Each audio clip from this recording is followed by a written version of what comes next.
Resumen capítulo 74 del libro El Libertador. La tremenda lucha en Getsemaní. El Salvador se abrió paso en el jardín de Getsemaní junto a sus discípulos. La luna de Pascua resplandecía desde un cielo sin nubes. Al acercarse al Getsemaní quedó muy silencioso. A lo largo de su vida en la tierra había caminado en la presencia de la luz de Dios, pero ahora estaba entre los pecadores. Debía cargar la culpa de la humanidad cada día. Su peso era tan grande que estaba tentado a temer que esto lo separaría para siempre del amor de su Padre. Exclamó: «Mi alma está destrozada de tanta tristeza, hasta el punto de la muerte».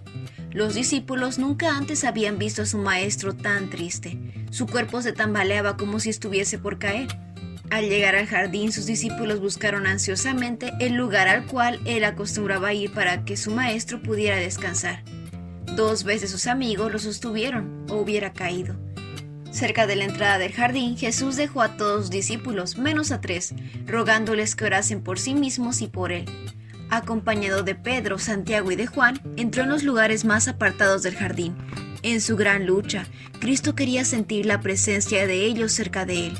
Varias veces habían pasado la noche con él en retiro.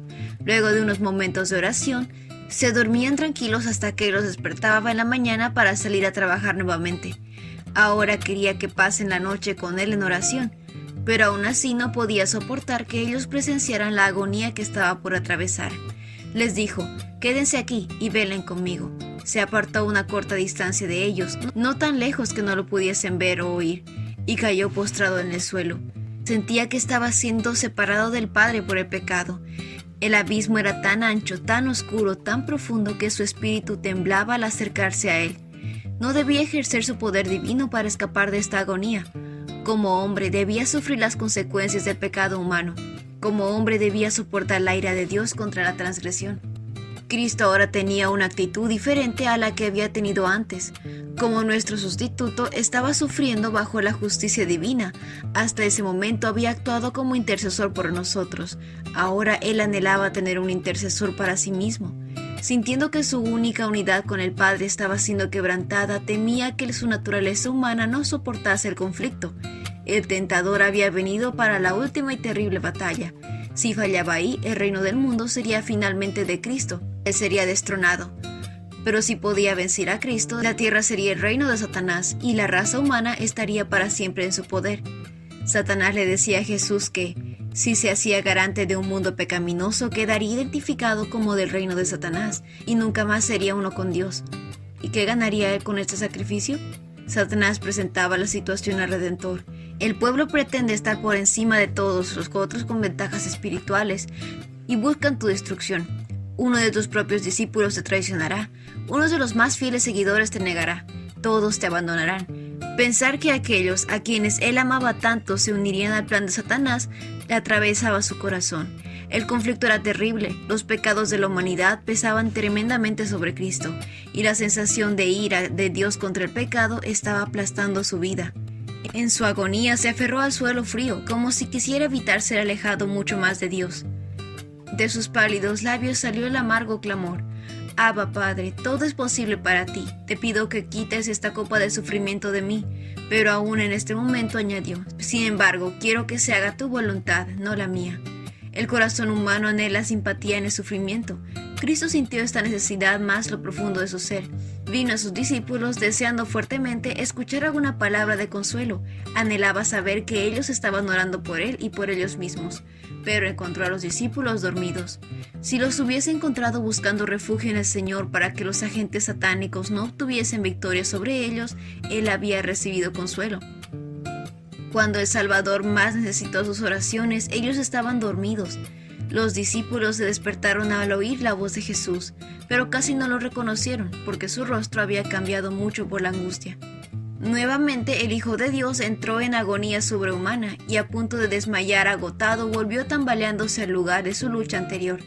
Su sufrimiento era aún mayor que antes. Su sudor caía a la tierra como grandes gotas de sangre. Los cipreses y las palmeras eran los testigos silenciosos de su angustia. De sus mullidas ramas caía un pesado rocío sobre su cuerpo postrado, como si la naturaleza llorase por su autor, que luchaba solo contra los poderes de las tinieblas. Poco tiempo antes, Jesús había estado de pie como un cedro poderoso. resistiendo la tormenta de oposición que lucha contra él. Ahora estaba como una caña golpeada y doblada por una tormenta furiosa, como alguien ya glorificado había proclamado ser uno con Dios. Ahora su voz se oía en el aire quieto de esta noche y estaba llena de angustia. Padre mío, si es posible que pase de mí esta copa de sufrimiento. Sin embargo, quiero que se haga tu voluntad y no la mía. Nuevamente Jesús sintió la necesidad de escuchar de sus discípulos palabras que rompiesen el hechizo de las tinieblas que casi lo dominaban, pero sus ojos estaban cargados de sueño y no sabían qué decir. Vieron su rostro marcado con el dolor sangriento de la agonía, pero no podían comprender su angustia mental. Tenía el rostro tan desfigurado que apenas parecía un ser humano y por su aspecto no se veía como un hombre. Alejándose, Jesús buscó nuevamente su lugar de retiro y cayó postrado. La humildad del Hijo de Dios temblaba en esa hora de prueba. El momento terrible en que decidiría el destino del mundo había llegado. Cristo aún podía negarse a tomar la copa destinada al hombre culpable. Podría limpiar el sudor sangriento de su frente y dejarnos perecer nuestra maldad. 3 veces rehuyó el sacrificio último y supremo, pero ahora ve que la raza humana está desamparada. Ve el poder del pecado. Los lamentos de un mundo condenado se levantan ante él. Ve el destino que les aguarda y toma su decisión. Salvará a la humanidad, sin importar cuánto le cueste. Ha dejado los atrios del cielo para salvar a un mundo que ha caído por el pecado y no abandonará su misión. Después de tomar la decisión, cayó moribundo al suelo. ¿Dónde estaban sus discípulos ahora para colocar sus manos debajo de la cabeza de su maestro desmayado? El Salvador pisó el lagar él solo y no había nadie allí para ayudarlo. Pero Dios sufrió con su Hijo. Los ángeles contemplaron la agonía del Salvador. Hubo silencio en el cielo, no hubo sonido de arpas. En dolor silencioso, la hueste de ángeles veía al Padre apartar de su amado Hijo sus rayos de luz, de amor y de gloria. Satanás y sus aliados del mal contemplaban con atención. ¿Qué respuesta se le daría a la oración que Cristo repitió 3 veces? En esta terrible crisis, cuando la copa misteriosa temblaba en la mano del sufriente, el ángel poderoso que estaba en la presencia de Dios vino al lado de Cristo. No vino a quitar la copa de la mano de Cristo, sino que le dio fuerzas, transmitiéndole la seguridad de que su Padre lo amaba. Le aseguró que su muerte resultaría en una derrota completa de Satanás y que el reino de este mundo sería dado a los santos del Altísimo. Le dijo que vería una multitud de seres humanos salvados para siempre. La agonía de Cristo no terminó, pero su depresión y desaliento sí. Una paz celestial se postró en su rostro manchado de sangre. Los discípulos dormidos fueron despertados repentinamente. Vieron al ángel y oyeron su voz que pronunciaba palabras de consuelo y esperanza a su Salvador. Ahora ya no sentían temor por su maestro, estaba bajo cuidado de Dios. Una vez más los discípulos se dieron al extraño adormecimiento que los dominaba y nuevamente Jesús los encontró dormidos. Mirándolos con tristeza, Jesús dijo: «Adelante, duerman y descansen. Pero miren, ha llegado la hora y el Hijo del Hombre es traicionado y entregado en manos de los pecadores». Mientras decía estas palabras, oyó los pasos de la turba que lo estaban buscando y añadió: «Levántense, vamos. Miren, el que me traiciona ya está aquí». En Jesús no se veían huellas de su reciente agonía cuando se adelantó para encontrarse a su traidor. Preguntó: «¿A quién buscan?». Ellos contestaron: «A Jesús de Nazaret». Jesús respondió: «Yo soy». Mientras pronunciaba estas palabras, el ángel que había atendido a Jesús se puso entre él y la turba. Una luz divina iluminó el rostro del Salvador. En la presencia de esta gloria divina, la turba homicida retrocedió, incluso Judas cayó al suelo. El ángel se retiró y la luz desvaneció. Jesús tuvo oportunidad de escapar, pero permaneció sereno en medio de esa turba endurecida que había caído al suelo y estaba indefensa a sus pies. Entonces la escena cambió rápidamente. Los soldados romanos, los sacerdotes y Judas rodearon a Cristo, con miedo de que escapase. El Salvador entonces les dijo: «Ya les dije que yo soy. Ya que yo soy la persona a quien buscan, dejen que los demás se vayan». Y señaló a sus discípulos. Estaba listo para sacrificarse por ellos. Judas el traidor no olvidó la parte que debía desempeñar. Él había dado una señal a los perseguidores de Jesús diciendo: «Sabrán a cuál arrestar cuando los salude con un beso». Ahora, acercándose a Jesús, tomó su mano como un amigo familiar con las siguientes palabras: «Saludos, Rabí». Lo besó varias veces y simuló llorar como si sintiera simpatía por Jesús al verlo en peligro. Jesús le dijo: «Amigo mío, ¿por qué has venido?».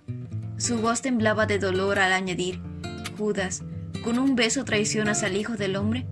Esta súplica debería haber despertado la conciencia del traidor, pero el honor y la ternura humana se habían apartado de él. Se había entregado a Satanás y no tenía poder para resistirlo. Jesús no rechazó el beso del traidor. La turba agarró a Jesús y ató esas manos que siempre habían estado dedicadas a hacer el bien. Los discípulos estaban decepcionados e indignados al ver que traían las cuerdas que atarían las manos de quien amaban. En su ira, Pedro sacó su espada y le cortó la oreja a un siervo del sumo sacerdote. Cuando Jesús vio lo que había sucedido, liberó sus manos, aunque estaban sujetas firmemente por los soldados romanos, diciendo «¡Basta!», y tocó la oreja herida, y ésta quedó inmediatamente sana. Luego le dijo a Pedro: «Guarda tu espada. Los que usan espada morirán a espada. ¿No te das cuenta que yo podría pedirle a mi Padre que enviara miles de ángeles para que me protejan, y Él los enviaría de inmediato?» Los discípulos pensaron: «Oh, ¿y por qué no se salva a sí mismo y a nosotros?». Respondiendo a esos pensamientos mudos, añadió: «Si lo hiciera, ¿cómo se cumplirían las escrituras que describen lo que tiene que suceder ahora? ¿Acaso no voy a beber de la copa de sufrimiento que me ha dado el Padre?». Los astutos sacerdotes y ancianos se habían unido a los guardias del templo y a la turba para seguir a Jesús al Getsemaní. Volviéndose a los sacerdotes y los ancianos, Cristo habló palabras que jamás se olvidarían. ¿Acaso soy un peligroso revolucionario para que vengan con espadas y palos a arrestarme? ¿Por qué no me arrestaron en el templo? Estuve allí todos los días, pero este es el momento de ustedes, el tiempo en que reina el poder de la oscuridad. Los discípulos quedaron aterrorizados al ver que Jesús permitía que lo atrapasen y se lo llevaran. Se ofendieron porque vieron que Jesús permitía esta humillación, para sí y para ellos. No podían entender su conducta y lo culpaban por dejarse arrestar. En su indignación y terror, Pedro propuso que se salvasen a sí mismos. Siguiendo esta sugerencia, todos los discípulos lo abandonaron y huyeron. Y ese fue el resumen del capítulo 74 del libro El Libertador.